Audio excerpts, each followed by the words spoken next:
کم عمل چې په اخلاص باندې وشي هغه عمل د الله په دربار کې قبول او منظور دی او په کم عمل کې چې اخلاص نه وي هغه که څومره غټ عمل وي ټوله دنیا ته معلومه شي پته ولګیږي لیکن چې اخلاص پکې نه وي هغه عمل د الله په نظر باندې د یو مچر د وزر برابر هم وقعت او عزت نه لري قرآن کریم کې الله تعالی فرمایي ودعوه مخلصین له الدین الله رب العالمین ته عبادت کوي دعا کوي په اخلاص باندې او دین خالص د الله لپاره وکړي بل آیت کې الله تعالی فرمایي وما امروا الا ليعبدوا الله مخلصین د خلکو ته بل شي امر نه دی سوی مگر د دې چې د الله عبادت د الله احکام په ځای باندې راوړي مخلصین له الدین خالص بدین د الله لپاره کی په دین کې به په اعمالو کې په دین کې به بل څوک د الله سره شریک نه نشي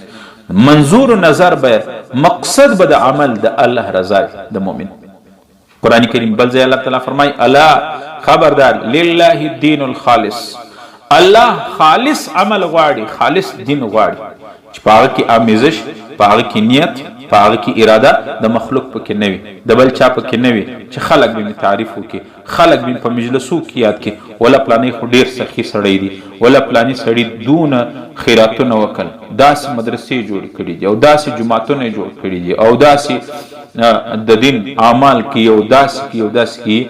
مقصد او منظور عام ابدا هر عمل کې د الله رضا مخلوق که څوک مذمت کی که تعریف کی د مخلوق په تعریف به نه خوشحالیږي او د مخلوق په ملامتي او په مذمت به خوابدي کېږي نه ولې د مقصد د عمل چې دی هغه خالص د الله رضا یو حدیث شریف کې راځي پیغمبر علیه السلام فرمایي د تمام اعمالو قبولیت او نه قبلېدل د تمام اعمالو صحیح کېدل نه صحیح کېدل د تمام اعمالو ثواب او ګناه د دې ټولو دار و مدار چې دی هغه په اخلاص او په نیت د بخاری شریف د حدیثو غټ کتاب دی د علماء ته معلوم دی د تمام اکثر احادیثو د کتابو د ابتدا او آغاز دغه حدیث سره علما کې انما الاعمال بالنیات رسول الله صلی الله علیه وسلم فرمایي د تمام اعمالو دار و مدار د تمام اعمالو د قبولېدو نه قبولېدو دار مدار چې دی بنیاد هغه نیت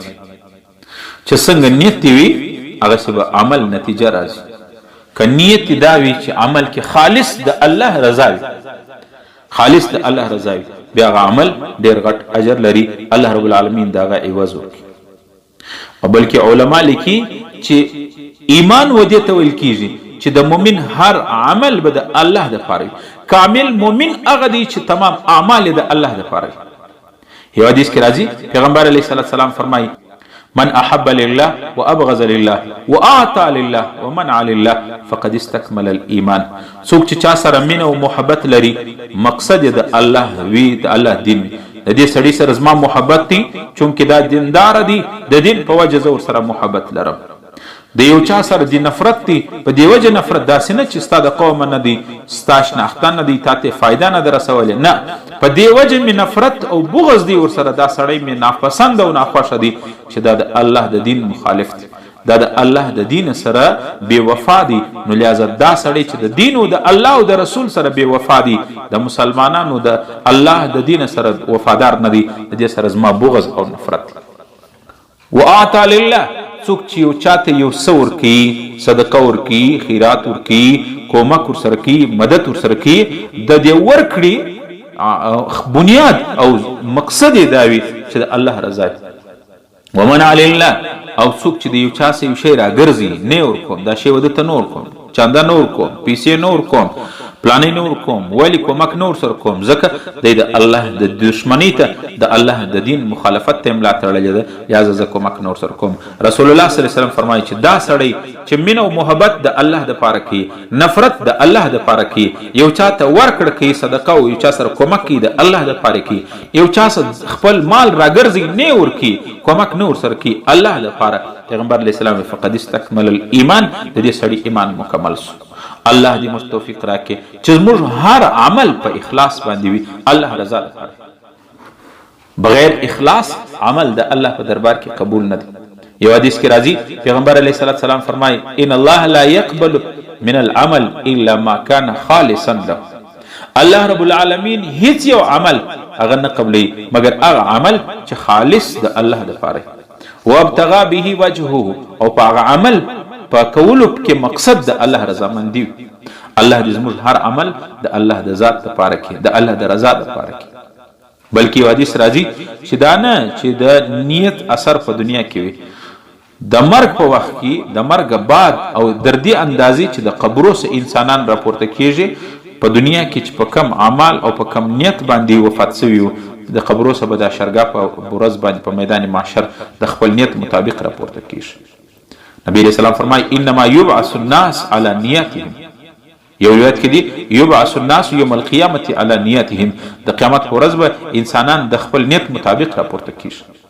په دې وجه باندې علما لیکي چې د نیت مثال داسې دی لکه د انسان په بدن کې چې روح اوس تاسو وینئ یو سړی را روان دی لاسونه پښې ژبه غوږونه سترګې د ټول بدن ته حرکت ورکوي موږ خو بظاهر وینو چې د دې حرکت کوي لیکن ټول په دې پوهیږي چې د بدن حرکت کوي د خبرې کوي د لاسو ته حرکت ورکوي په پښو باندې رفتار کوي کښینیو ولاړیږي خبرې کوي دا ټول کارونه په دې کې یو کرنټ دی چې د هغه نوم دی روح چې کله روح په انسان کې رالی بیا د ټول اعمال ټول اعضا بیا کار کوي او چې کله روح ځنه ووتي بیا د هغه ژوندی انسان چې مړ سي روح ځنه ووځي او روح چې ووتي هغه انساني هغه لاسونی هغه پښې هغه سترګې هغه زباني مگر خبرې نشي کولی لاسو ته حرکت نشي ورکولی ولی دغه روح ووتي علما لیکي چې د انسان په نیک اعمالو کې په تمام اعمالو کې نیت دی لکه د انسان په بدن کې چې روح په کم نیک اعمال کې چې اخلاص نه وي نیت صحیح نیت نه وي د الله رضا نه وي دا دی لکه مړی نه چاته لار ورښولی سي د خبرې جواب ورکولی سي نه د ځان یو مچ و میږی لرې کولی سي په دې وجه باندې علما لیکي چې